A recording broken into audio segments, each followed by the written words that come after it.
Ooh.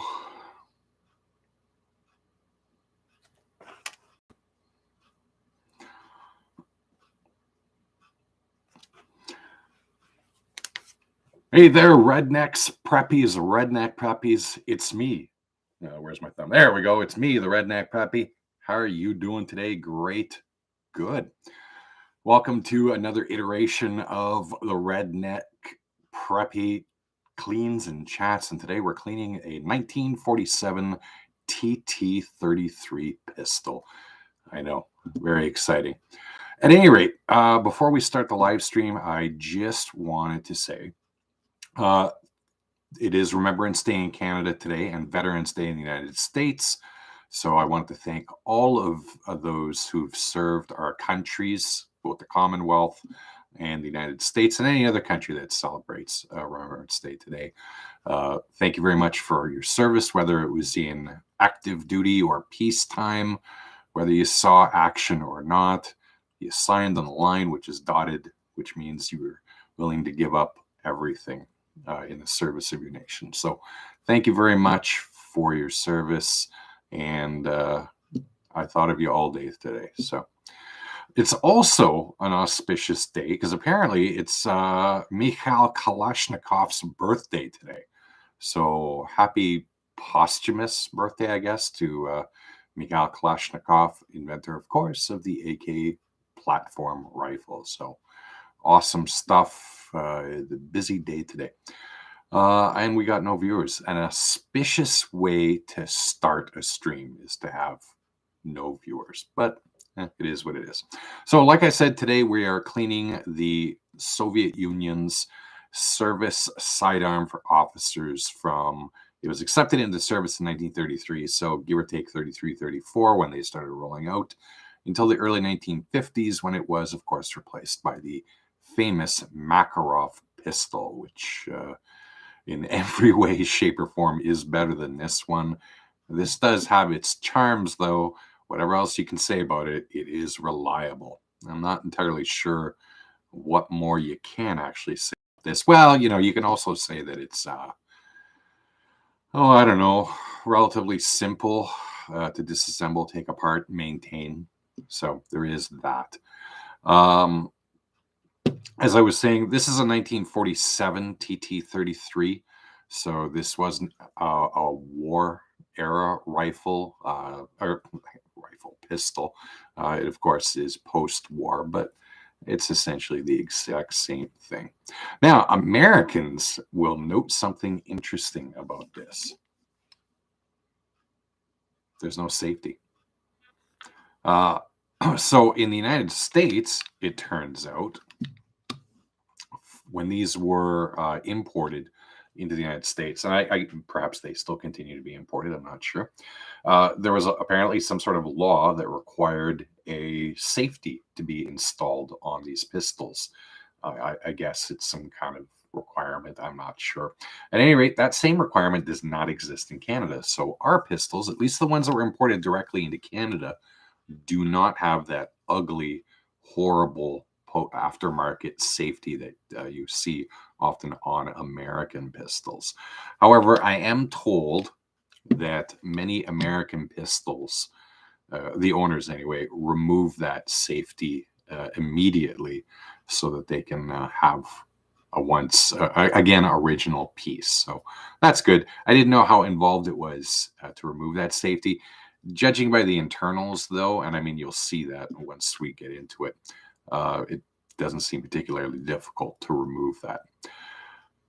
At any rate, yeah, I'm on. Okay, good. I thought for a second I wasn't recording audio. At any rate, interesting little bit of lore about this pistol, which some people think is actually not true, but it actually is true, and that is its propensity. Tokarev. This one's an actual Tokarev. This is Soviet Union, CCP, 1947, as I was saying earlier.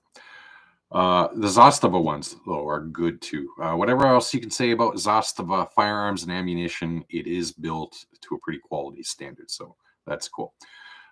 So as I was saying, there's a lot of people think that it's kind of like a myth that Soviet officers often shot themselves with this pistol, but that's actually true. When they would draw it from the holster, oftentimes they would have a round in the chamber, so it's cocked, because I mean you want to be able to use this thing immediately, right? Condition what, 0 or whatever it is, condition 4, whatever Americans call it. So they would withdraw it from the holster, and I happen to actually have an original holster right here.